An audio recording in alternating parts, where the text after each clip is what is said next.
ভাবি কি কাজে লিপ্ত আছে জানে না, পাড়ার ছেলে কই গো ভাবি বলে যা বুঝে, ভাবির মাথায় কাপড় নেই, গায়ে কাপড় নেই। সালামকে আম করুন, সালাম দেওয়া সুন্নত, উত্তর দেওয়া ওয়াজিব। আপনি যদি বাড়ির পুরুষ হন তাও আপনাকে দরজায় সালাম দিতে হবে, আসসালামু আলাইকুম। কেন? বাড়িতে বিটি আছে, বোন আছে, মা আছে, আপনার বিবি আছে, তাদের শরীরের কাপড় সরে গেলে কাপড়টা ঢাকা দিবে। দরজায় লেখুন, হে আমার যুবকরা শোনো, বন্ধুত্বটা শেষ করো ক্লাবে, বন্ধুত্ব শেষ করো খেলার মাঠে, বন্ধুত্ব শেষ করো চায়ের দোকানে।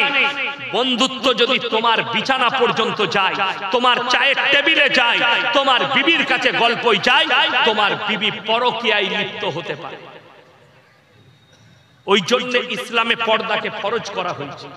আপনি কি ভাবছেন ইসলামকে ছেলে খেলা ভেবেছেন?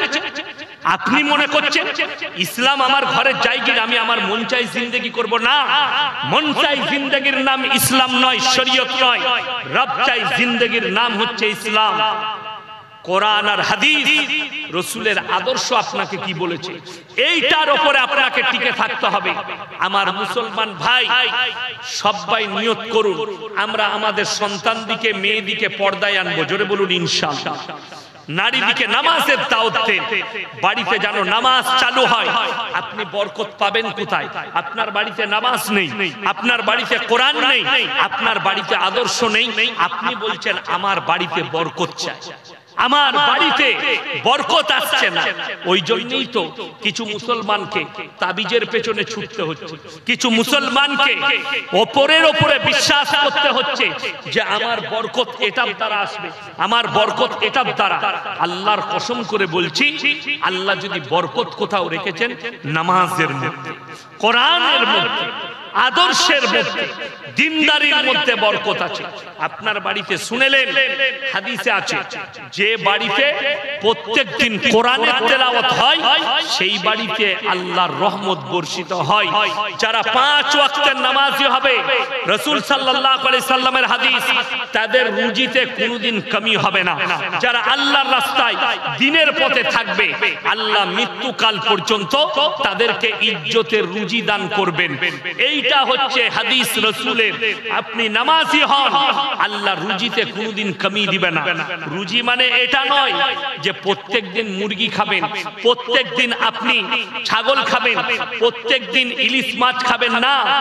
রুজি হালাল রুজি হচ্ছে ডাল আলু, আপনার শাক হোক, যেটাই হোক, দস্তরখানে আপনি ইজ্জতের সঙ্গে পাবেন। ওইটা হচ্ছে হালাল রুজি, হালাল রিজক, যেটা আপনার দস্তরখানে আসবে এবং আপনার বিবির সঙ্গে বসে খাবেন।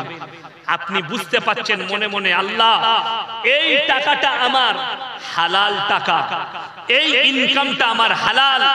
আপনি নামাজ পড়ে চ্যান পাবেন, আপনি ঘুমিয়ে সুকুন পাবেন, আপনি খেয়ে সুকুন পাবেন, আপনি মরে যাওয়ার পরেও কবরে সুকুন পাবেন, চ্যান পাবেন। আল্লাহর কসম, কবরের দুনিয়ায় আপনাকে যেতে হবে। অনেকজন যারা অবিশ্বাসী, যারা ভাবছেন আরে কবরে সওয়াল জবাব মিথ্যা, মৃত্যু আবার কি, আল্লাহ কোরআনে কসম খেয়েছেন, ওয়ান্নাজিয়াতি গরকা।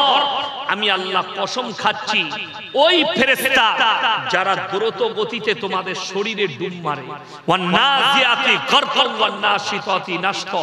আমি আল্লাহ আরো কসম খাচ্ছি, ওই ফেরেশতা যারা দ্রুত গতিতে তোমাদের কাছে পৌঁছায় কবরে, তোমাদের বাঁধনগুলো খুলে দেয় আর তোমাদেরকে সওয়াল আর জবাব করবে।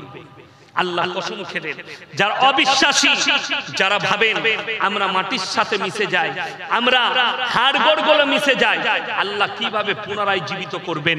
যারা ভাবছেন কিছু মানুষকে অন্যান্য ধর্মে পুড়িয়ে দেওয়া হয়, ছাই হয়ে যায়, আল্লাহ পুনরায় কিভাবে জীবিত করবেন, তাদের লেগে দুটো আল্লাহ উদাহরণ দিয়েছেন। নাম্বার 1, 1 নম্বর হচ্ছে এই ঘাস যেগুলো দেখতে পাচ্ছেন, এগুলো বৈশাখ জ্যৈষ্ঠ মাসে মারা যায়, শেষ হয়ে যায়।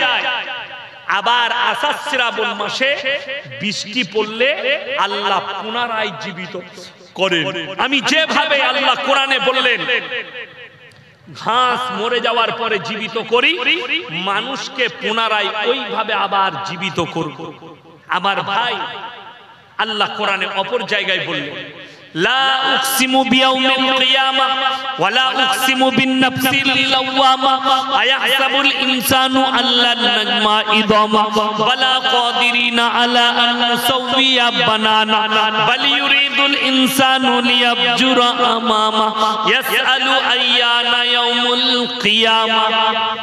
লা উকসিমু বিয়াউমিল কিয়ামা, আমি কসম খাচ্ছি কিয়ামতের দিনের। আল্লাহ কসম খেলেন কিয়ামতের দিনের। ওয়ালা উকসিমু বিন-নাফসিল লাওয়ামা, আরো আমি কসম খাচ্ছি ওই সমস্ত আত্মার যারা বলে আমরা মিটে যাওয়ার পরে আল্লাহ পুনরায় কি করে জীবিত করবেন। আয়াহসাবুল ইনসানু আল্লান নাজমা ইদামা, আল্লাহ বললেন বালা কাদিরিনা আলা আন নুসাওয়িয়া বানানা বাল ইউরিদুল ইনসানু লিয়াবজুরা আমামা। শুধু মানুষের আকৃতি নয়, তাদের আঙ্গুলে, তাদের হাতে যে লাকির গুলো আছে, যে দাগ গুলো আছে, আমি আল্লাহ পুনরায় ওইভাবেই আবার করতে সক্ষম। জোরে বলুন সুবহানাল্লাহ। ওইভাবেই দাঁড় করিয়ে দেব, এটাতে আমি আল্লাহ সক্ষম আছি। তোমরা মানো আর না মানো। বেঈমান কাফেররা আল্লাহকে প্রশ্ন ছুড়েছে, হে আল্লাহ, হে আল্লাহর নবী, ইয়াসআলু আইয়ানা ইয়াউমুল কিয়ামা, কিয়ামতটা কবে হবে? মানুষকে আপনি ভীত কঙ্কিত করছেন, মানুষকে কিয়ামত সম্পর্কে বর্ণনা দিচ্ছেন। একবার বলুন কিয়ামতটা কবে হবে? আল্লাহ রাব্বুল আলামিন উত্তর দিলেন, হে নবী, তুমি পৃথিবীর মানুষকে শুনিয়ে দাও। ফাইদা বারিকাল বাসার ওয়া খাসাফাল কামার ওয়া জুমিয়াশ শামসু ওয়াল কামার ইয়াকুলুল ইনসানু ইয়াউমাইদিন আইনাল মাফার কাল্লা লা ওয়াজার ইলা রাব্বিকা ইয়াউমাইদিনিল মুস্তাকার। ফাইদা বারিকাল বাসার, সেদিনে তোমাদের চোখগুলো স্থির হয়ে যাবে। স্থির মানে চোখগুলো দাঁড়িয়ে যাবে। কিভাবে দাঁড়াবে? যেভাবে আশ্চর্য জিনিস দেখলে চোখ দাঁড়িয়ে যায়। ফাইদা বারিকাল বাসার ওয়া খাসাফাল কামার, চন্দ্র আলোহীন হয়ে যাবে। ওয়া জুমিয়াশ শামসু ওয়াল কামার, যেদিনে চন্দ্র এবং সূর্যকে একটা রাস্তায় টক্কর খাওয়ানো। ইয়াকুলুল ইনসানু ইয়াউমাইদিন আইনাল মাফার, মানুষ সেদিনে কাঁদবে, কোথায় পালালে বাঁচি।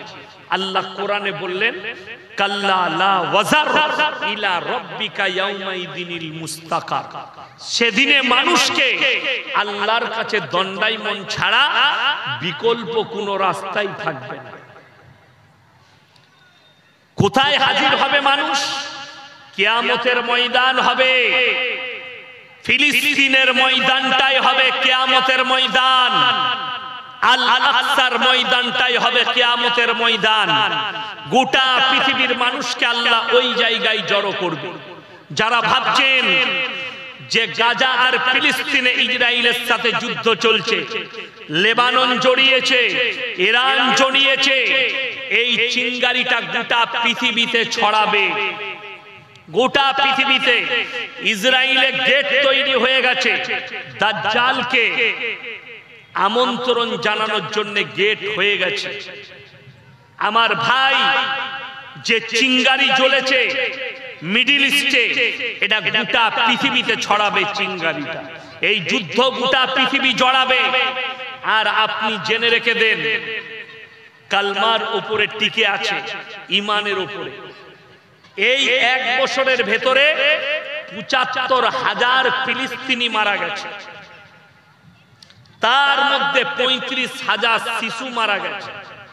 আপনারা কি মনে মনে ভাবছেন যে গাজা ফিলিস্তিনকে শেষ করে দিবে ইসরায়েল? কখনোই পারবে না। এটা শুধু আপনাদের ভাবনা, শুধু এটা ওয়াহাম। আপনি ভাবছেন এটা আপনার স্বপ্নর মতো। ইসরায়েলের স্বপ্ন কোনোদিন পূরণ হবে না। কেন? আল আকসার ময়দানটাই হবে কিয়ামতের ময়দান। কিয়ামতের আলামত বৈজ্ঞানিকদের মতে যে আল্লাহর নবী যে হাদিস বর্ণনা করেছে সেই মোতাবেক সত্য হতে চলেছে। তার 1 নম্বর প্রুফ হচ্ছে ফোরাত নদীর পানিটা শুকিয়ে আসছে। ফোরাত নদীটা শুধু দুনিয়ার নয়, ওই নদীটা জান্নাতে থাকবে। সাইহান, জাইহান, ফোরাত আর নীল নদী, এই 4টা নদী জান্নাতের নদী। দুনিয়াতেও আছে, জান্নাতেও থাকবে। জান্নাতেও থাকবে সাইহান, জাইহান, ফোরাত আর নীল নদী, এই 4টা নদী। এই ফোরাত নদীটা যখন শুকাবে, এর মধ্যে থেকে সুবিশাল সোনার পাহাড়ের আকৃতি নিবে, বেরিয়ে আসবে। সেইটা নিয়ে 3য় বিশ্বযুদ্ধ হবে গোটা পৃথিবী জুড়ে, গোটা পৃথিবী। ওইটার কারণে এখন আমেরিকা, রাশিয়া, চায়না উঠে পড়ে লেগেছে পৃথিবীর শক্তিটাকে ধরা। এখন জানেন পৃথিবীতে তেল দেখছেন, আমরা পেট্রোলে গাড়ি চালাচ্ছি না, চালাইনি। পেট্রোল, ডিজেল, কিয়ামতের পূর্বে এই পেট্রোল ডিজেল বিলুপ্ত হয়ে যাবে। গাড়ি ঘোড়া চলবে কি করে? ক্যাথলিন বলে একটা ম্যাটেরিয়ালস আছে, জানেন? আল্লাহর রাসূলের হাদিস কত সত্য হবে শুনেলেন। খোরাসান থেকে একটা দল বের হবে, তাদের কাছে সব থেকে পৃথিবীর আধুনিক হাতিয়ার থাকবে। আধুনিক হাতিয়ার তার কাছেই হবে যার কাছে সম্পদ বেশি থাকবে। আমেরিকা, লন্ডন, আরব আমিরাত, কুয়েত, কাতার, সব থেকে দামি ক্যাথলিনটা গোটা আফগানিস্তানের মাটির নিচেই বিছানো আছে। আফগানিস্তানের মাটির নিচে ওই ক্যাথলিনটা, যেটা আগামী ভবিষ্যতে গোটা পৃথিবীর দরকার। সেই সময় সব থেকে সম্পদশালী দেশ হবে ওটা। ওই সম্পদ তাদের কাছে আছে। এমন একটা যোদ্ধা বের হবে, তারাই হবে ইমাম মেহেদীর সৈন্য। যুদ্ধ করতে করতে গিয়ে আল আকসায় ঝান্ডা গাড়বে, মুসলমানের বিজয় আসবে, পৃথিবী জুড়ে ইসলামের ডাঙ্কা বেজে যাবে। জোরে বলুন সুবহানাল্লাহ। কিন্তু আশ্চর্যের বিষয়, আল্লাহ রাসূল সাল্লাল্লাহু আলাইহি সাল্লাম মুসান্নাদ ইবনে আবু শাইবার হাদিস নবীজি বর্ণনা করলেন যে গোটা পৃথিবীতে, হে আমার সাহাবীরা, মসজিদগুলো নামাজিতে ভরে যাবে। নবীজি বললেন, শোনো, নামাজিতে ভরে যাবে, কিন্তু নামাজিগুলো কেমন হবে? নামাজিগুলো হবে সুদখোর নামাজি। বড় বড় অট্টালিকা বাড়ি বানাবে, শপিং মল বানাবে। ইমানদার খুঁজে পাওয়া মুশকিল হবে। মুসান্নাদ ইবনে আবু শাইবার হাদিস। আপনার চোখ দিয়ে পানি আসা দরকার। আমরা কি সেই যুগে অতিক্রম করতে চলেছি? আমার বর্ধমানে কিছু গ্রামে ম্যাক্সিমাম সুদখোর হয়েছে। আজকে দেখলে একটা ইমানদার ব্যক্তি 1000 টাকা মসজিদে দান করলে তার সম্মান হয় না, কিন্তু একটা সুদখোর 1 লাখ টাকা দিলে তাকে গলার মালা পরায়। কিয়ামত কত কাছে বলে দিই, কিয়ামত কিভাবে কাছে আসছে। আপনার বাজারে যদি একটা ছেলে, গরিবের ছেলে, এতিমের ছেলে 10 টাকা চুরি করে কোন দোকানে, একটা বিস্কুট চুরি করেছে, একটা চিপস চুরি করেছে, তাকে গাছে বেঁধে মারছে। ঠিক বললাম না ভুল বললাম? অথচ যে লোকটা কওমের কোটি কোটি টাকা চুরি করেছে, তাকে আমরা স্টেজে গলার মালা পরাচ্ছি, সম্মান জানাচ্ছি। কিয়ামতের আলামত। চোররা সম্মান পাবে, ইমানদারদের বেইজ্জতি করা হবে। এমন একটা যুগ এসছে। আমার যারা বাবাজি, বাপের বয়সী বসে আছে, জিজ্ঞেস করুন, এই যে দাড়ি পেকে গেছে ইনাদের, ইনাদের বাপ দাদুর যুগটা ছিল এমন, মানুষ ভয়ে মিথ্যা কথা বলতো না, যে গুনাহ হবে, পাপ হবে বলে।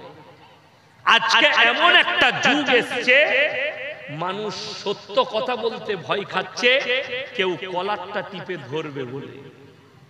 সত্য বিলুপ্ত, মিথ্যা প্রকাশ পেল। ওই জন্য কোরআন শুনিয়ে দিই, আখরি জামানার লোক জান্নাতে বেশি যাবে না তার আগের জামানার লোক বেশি জান্নাতে যাবে? কোরআন শুনেন, সাবিকুনা সাবিকুন উলাইকাল মুকাররাবুন ফি জান্নাতিন নাঈম সুল্লাতুম মিনাল আউয়ালিন ওয়া কালিলুম মিনাল আখিরিন। কোরআন সাবিকুনা সাবিকুনা উলাইকাল মুকাররাবুন ফি জান্নাতিন নাঈম, তোমাদের পূর্ববর্তীদের মধ্যে থেকে বেশি সংখ্যক লোক জান্নাতে যাবে, আর তোমাদের মধ্যে থেকে অল্প সংখ্যক লোক জান্নাতে। এটা কোরআন। কেন? আগেকার মানুষ সৎ ছিল, এখনকার মানুষ নামাজও পড়ে পাপও করে, নামাজও পড়ে সুদও খায়, নামাজও পড়ে জিনাও করে, নামাজও পড়ে পাপেতেও লিপ্ত আছে, নামাজও পড়ে গুনাহও করে। আপনাকে দেখিয়ে দেব, কলকাতা টাউনে আর মালদা টাউনে মুসলিম বাস করছে, ফ্ল্যাটে থাকে, দামি দামি বাড়িতে থাকে, নামাজও পড়ে, ছেলের জন্মদিন পালন করছে কেক কেটে, বলছে মৌলবীরা কি জানে, নেকি মনে করে। আপনারা দেখাতে পারবেন কিয়ামতের আলামত বলে দিই। আল্লাহর কৃপায় এই যে মাদ্রাসা বাগিচাপুর মাদ্রাসা যেখানে জলসা করছি, এই মাদ্রাসার বরকত জানেন, এই কোরআনের বরকত জানেন, দাড়ি টুপির বরকত আমি আপনাকে হিন্দুস্তানে দেখিয়ে দিচ্ছি। আপনি জিজ্ঞেস করুন, আপনার কোন অমুসলিম বন্ধু থাকলে হিন্দুস্তানের মাটিতে মুসলমানদের একটাও বৃদ্ধ বৃদ্ধা আশ্রম নেই, জোরে বলুন সুবহানাল্লাহ। যতগুলো আছে অমুসলিম ভাইদের আছে, তার কারণ কি? বরকত কি? কোরআন। কোরআনটা আছে এখানে, সূরা বনী ইসরাঈল। কোন সূরা বললাম? 15 পারা সূরা বনী ইসরাঈল কোরআনে আছে। ইম্মা ইয়াবলুগান্না ইনদাকাল কিবার আহাদুহুমা আও কিলাহুমা ফালা তাকুল লাহুমা উফিন ওয়ালা তানহারহুমা ওয়া কুল লাহুমা কাওলান কারীমা। তোমাদের মা বাবা বৃদ্ধাক্যে যখন যাবে, বৃদ্ধকালে যাবে, তোমরা ওইভাবে খিদমত করো যেভাবে তোমাদের শিশুতে লালিত পালিত করেছে। এটা কোরআনের আদেশ। চলুন, কোরআন এত সুন্দর আদেশ দিয়েছে। আপনি যতগুলো টাউন আছে, মালদা টাউন, আপনার বর্ধমান টাউন, আসানসোল, কলকাতা, দুর্গাপুর, মুম্বাই, দিল্লি, আপনার যতগুলো আছে সব জায়গায় নিষিদ্ধ পল্লী আছে, দেহ ব্যবসার আড্ডাখানা আছে, আছে না? আল্লাহর কসম করে বলছি, কোরআন বলেছে ওয়ালা তাকরাবুজ জিনা ইন্নাহু কানা ফাহিশা ওয়া সাআ সাবিল। ব্যভিচার করা তো দূরের কথা, যে রাস্তায় ব্যভিচার হয় ওই রাস্তা দিয়ে তোমরা যাতায়াত করো। Islam is the safety. ইসলাম সেফটি করেছে আপনাকে। যদি আপনি এই কোরআনের আদর্শ মেনে চলতে পারেন, আপনার জীবনে কোনো রকমের কোনো বিপদ আসতে পারে।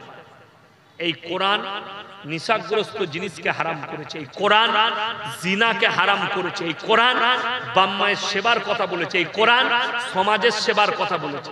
কোরআনে আছে কোন মানুষ যদি কোন মানুষকে, সে যে ধর্মেরই হোক, অন্যায় ভাবে যদি কেউ কি হত্যা করে, সে গোটা মানব জাতিকে হত্যা করে।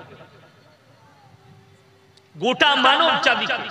কেউ যদি কোন মানব জাতির উপকার করলো, মানুষের উপকার করলো, সে গোটা মানব জাতির উপকার করলো। ওই জন্য রাসূল সাল্লাল্লাহু আলাইহি সাল্লামের হাদিস আছে, তোমরা দেখো না তোমার বাড়ির পাশে কে বসবাস করছে, সে হিন্দু হোক, খ্রিস্টান হোক, দলিত হোক, আদিবাসী হোক, যে ধর্মেরই হোক, ক্ষুধার্ত হলে খাবার দাও, বস্ত্রহীন হলে বস্ত্র দাও, বিপদে পড়লে পাশে দাও। এটাই হচ্ছে ইসলাম।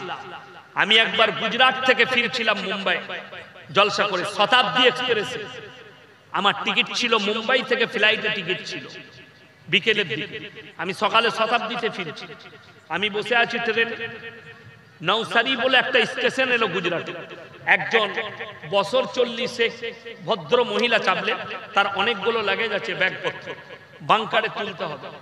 4-5টা যুবক বসে আছে, অমুসলিম যুবক। তাদেরকে মেয়েটা 3 থেকে 4 বার বললো, ভাইয়া মেরা লাগেজ কো উঠা দো। ওরা মজা করছে কিন্তু কথাকে কানাচ্ছে না, মানে তারা তুলবেন। তো আমি তাকে বললাম, বাহিনজি मैं उठा दूं? बोले उठा दीजिए। तो আমি তার মালগুলো বাংকারে তুলে দিলাম। মেয়েটা সিটে বসে কি বলল জানেন? ভাইয়া ভগবান आपका मंगल करे। সে নিজের ভগবানকে বলেছে আমার আল্লাহ এর বদলা আমাকে দিবে, আমি তার উপকার করেছি, আমি আমার আল্লাহর কাছে উপকার চাই। রাস্তায় বিপদে পড়লে তার উপকার করুন।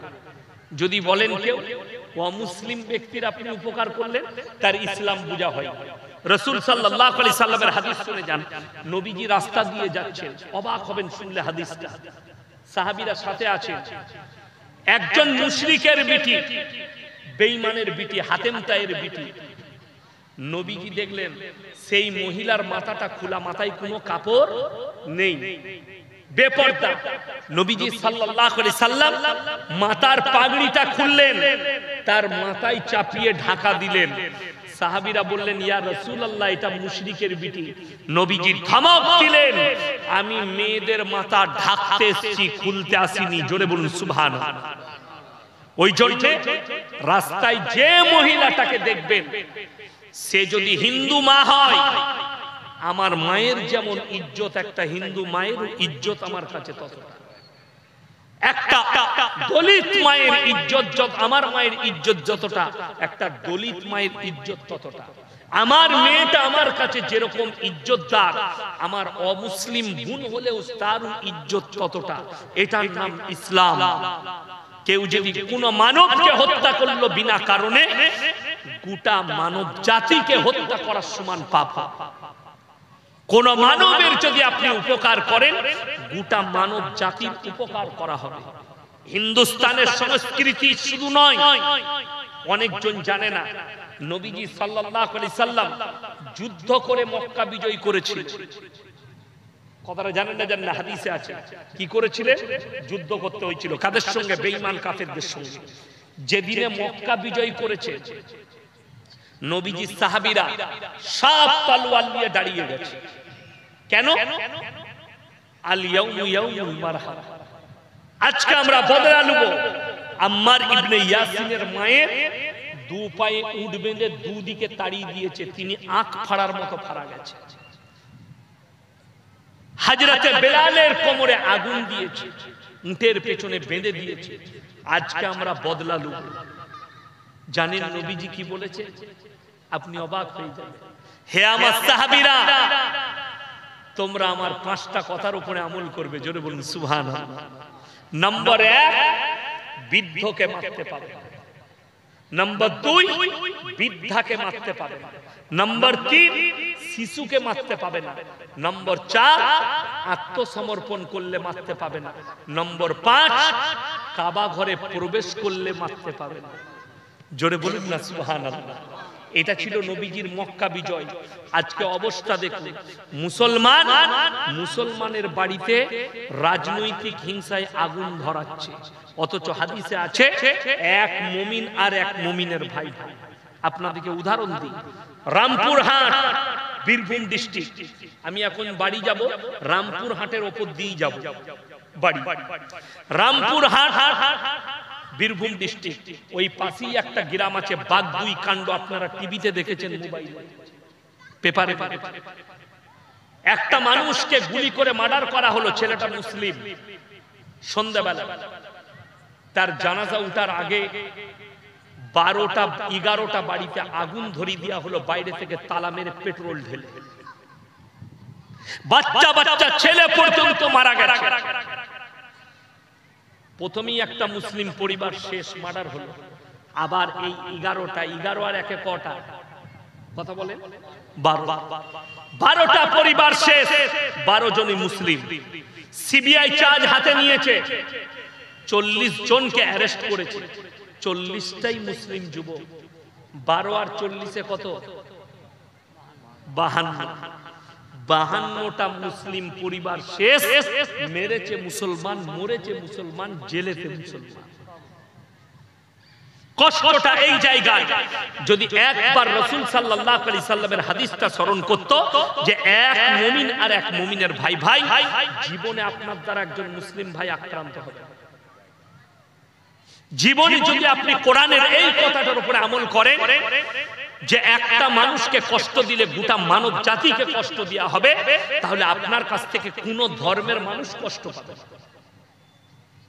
আজকে যে ব্যক্তিরা শ্রীরামজির নাম নিয়ে, জয় শ্রীরামের নাম নিয়ে মুসলমানকে হত্যা করছে। আপনি কি বলছেন শ্রীরামজি এটাই শিক্ষা দিয়েছেন? আরে শ্রীরামজি লজ্জা পাচ্ছেন যে আমার ভক্তরা এত খারাপ, যে আমার নাম দিয়ে মানুষকে মার্ডার করছে, মানুষকে পিটিয়ে মারছে, মানুষের দাড়ি ধরে বলছে জয় শ্রীরাম বল। এটা লজ্জাজনক ব্যাপার, দুঃখের ব্যাপার। আজকে যদি শ্রীরামজি থাকতেন, এদের জন্য বলতেন এটা আমার ধর্মের মানুষ নয়। কষ্টের বিষয় এগুলো। ওই জন্য ইসলাম আপনার বুঝে আসেনি। ইসলাম মানে শুধু এটা নয়, নামাজ, রোজা, কালমা, হজ, যাকাত, তাসবিহ, তিলাওয়াত, পরিপূর্ণ একটা জীবন ব্যবস্থার নাম হচ্ছে ইসলাম, যেটা মাথা থেকে পা পর্যন্ত রাসূল আকরাম সাল্লাল্লাহু আলাইহি সাল্লাম এবং কোরআন হাদিস মোতাবেক আপনার আদর্শ হবে। আপনি অবাক হবেন, আল্লাহ নবী সাল্লাল্লাহু আলাইহি সাল্লাম হাদিস বর্ণনা করলেন, হে আমার সাহাবীরা শোনো, তোমরা বাড়ির দেওয়ালটা এতটা উঁচু করো না যে পাশের বাড়ির গরিবের গরিবিটা না দেখতে, তার খোঁজটাও রাখতে হবে। হ্যাঁ রে আব্দুর রহমান, তোর বাড়িতে আজকে রান্না হয়নি, এলে আমার বাড়ি থেকে চাল নিয়ে যা। এটা হচ্ছে ইসলাম। সবাই হাত তুলে বলুন, কোরআনের সাথে সবাই মহব্বত করবো। জোরে বলুন ইনশাআল্লাহ। কোরআনের সঙ্গে মহব্বত করুন।